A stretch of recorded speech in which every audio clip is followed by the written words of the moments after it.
নমস্কার বন্ধুরা, তো দেখতেই পাচ্ছ আজকে আমি কি বানাচ্ছি। আমি ওম। তো আজকে আমি বানাচ্ছি একটা কৃষ্ণ ঠাকুর। তো সেই কারণে এইটা আমি বানাচ্ছি সুপার ক্লে দিয়ে। ঠিক আছে, সবার প্রথমে পদ্মবেদীটা বানিয়ে নিচ্ছি। এটা অনেকটা বেঙ্গলি স্টাইল কৃষ্ণ হবে। মুখটা কিন্তু আগে থেকে তৈরি করে রেখেছি, দেখতেই পাচ্ছ। তো দেখতেই পাচ্ছ যে আমি আস্তে আস্তে করছি। ঠিক আছে, এই আকাশি রংটা মানে দেখতে পাচ্ছ, এটা ফুল স্ট্রাকচারটা নিচের বেদিটা। তো পুরো আকাশি রংটা শেষ হয়ে গেছিলো। ঠিক আছে, তো এই আকাশি রংটা দিয়ে ফুললি বডি বডি আর হাতগুলো করেছি, কারণ পাটা বেঙ্গলি স্টাইল কৃষ্ণতে অলরেডি আঁকা থাকে। ঠিক আছে, সেই কারণে।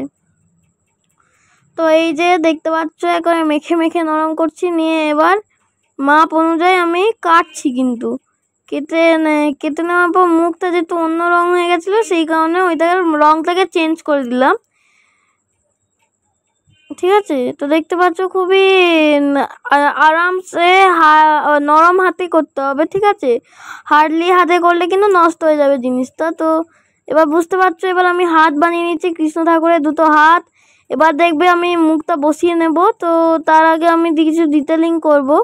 তো আমি বসিয়ে নিচ্ছি, দেখতে পাচ্ছ। ঠিক আছে, তো এই যে বসিয়ে নিলাম মুখটাকে। ঠিক আছে, তো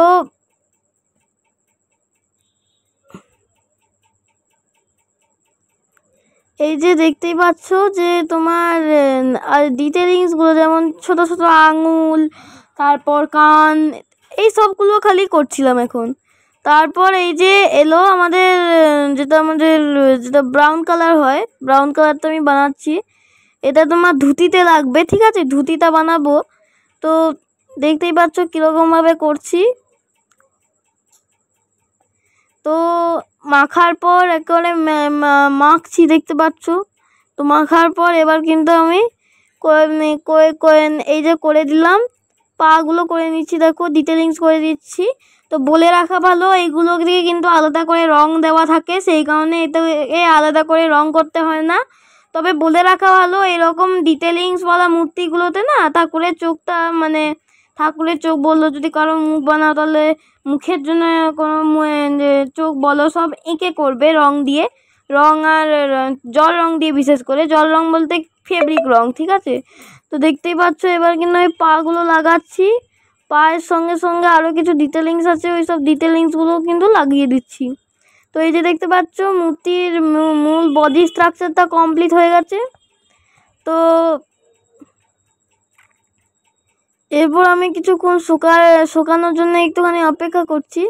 এরপর দেখতে পাচ্ছ একটা 000 নাম্বারের সোনাই কোম্পানির তুলি দিয়ে এবং অ্যাক্রিলিক কালার দিয়ে কিন্তু ঠাকুরের চোখটা আঁকছি।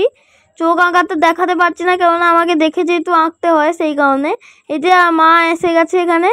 তো এইখানে দেখতে পাচ্ছ যে আমি চোখটা আঁকছি, মানে পাথরের চোখ যেরকম দেখতে হয় সেরকম চোখ। ঠিক আছে, তো বা কিন্তু আস্তে আস্তে চোখটা কিন্তু রং করছি, দেখতেই পাচ্ছ। খুব ডিটেলিংয়ের কাজ ধৈর্য ধরে করতে হয়। ঠিক আছে, তো এই যে এবার লাল রং দিয়ে ডিটেলিংস চলছে, দেখতে পাচ্ছ। তো আমার এই মূর্তির কাজটা কিন্তু প্রায় শেষের দিকেই চলে এসেছে। তো এবার আমি বস্ত্র পরাচ্ছি, কাপড়। তো সেই কারণে আমি চলে গেছিলাম, আমি নিয়ে এসেছি তোমাদের টেলারিংয়ের দোকান বা মায়ের ব্লাউজ পিস থেকে আমি কাপড় নিয়ে নিয়েছি, সেই কারণে মায়ের কাছ থেকে একটুখানি ক্ষমা চেয়ে নিচ্ছি। তো এই ব্লাউজটা এই টেলারিংয়ের দোকান আর মায়ের ব্লাউজ পিসকে মিক্স করে আমি ঠাকুরের কাপড়টা কিন্তু বানিয়ে নিচ্ছি। বলে রাখা ভালো, প্রথমে অন্তর্বস্ত্র করলাম, তারপরে উপরে কিন্তু একটা আসল বস্ত্র করে দিয়েছি। এরপর আমি আস্তে আস্তে ঠাকুরের রূপোর অর্নামেন্টসগুলো পরিয়ে দিচ্ছি। ঠিক আছে, হ্যাঁ, আমি এটা আমাদের ঠাকুরের রূপোর অর্নামেন্টস। ঠিক আছে, একটা নেকলেস আছে, একটা কোমর বন্ধনী আছে। এবার আমি চুল পরিয়ে দিচ্ছি, দেখো। এরপরে একটা মালা পরিয়ে দিয়েছি, দেখতে পাচ্ছ। তো জটাওয়ালা চুল লাগাচ্ছি, যাতে মুকুটটা সুবিধা হয়, আর মুকুটটা লাগিয়ে দিলে কাজ শেষ হয়ে যাচ্ছে। তো এইটা কিন্তু একটু সামনে। এবার আমরা বাঁশি লাগিয়ে দেবো। হ্যাঁ, আমরা রূপোর বাঁশি নিয়ে এসেছি, যেটা আমরা লাগাবো বলে। ঠিক আছে,